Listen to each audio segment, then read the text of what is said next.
And మొన్న episode లో good incident ఏదైతే జరిగిందో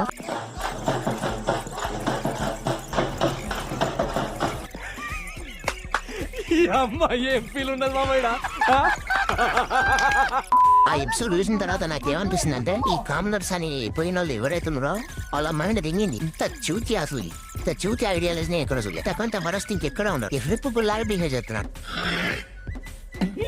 వాళ్ళు. అసలు కామనర్సా స్టేట్ కి సీఎం లాగా ఫీల్ అవుతున్నారు. అవసరం లేని దానికి ఓవర్ షేప్ టైప్ ఎదురు ఊహించేసుకుని ఎదురు ప్రిడిక్ట్ చేస్తున్నారు. చేయాలి మరి అంతే అతిశేకుడు కుల్లా చెప్పాలంటే సందేనాగాడు అసలు అంటే ఇలాగ అసలు ఏది అనిపిస్తే అది చేస్తుంది. ఎట్లా ఉండబుద్ధి అయితే అట్లా ఉంటుంది. ఇలా అయ్యో వాళ్ళు ఏమనుకుంటారు వీళ్ళు ఏమనుకుంటారు ఇట్లా ప్రోడక్ట్ అయితే చీరా కుల్లా ఉంటుంది. అది చీజ్ చేయడమైనా ఏదైనా సరే ఏమన్నా ఫన్ జనరేట్ అవుతుంది. ఇవన్నీ చూస్తుంటే నాకేమంటుందంటే ఇంకో మంద తయారేలా ఉంది.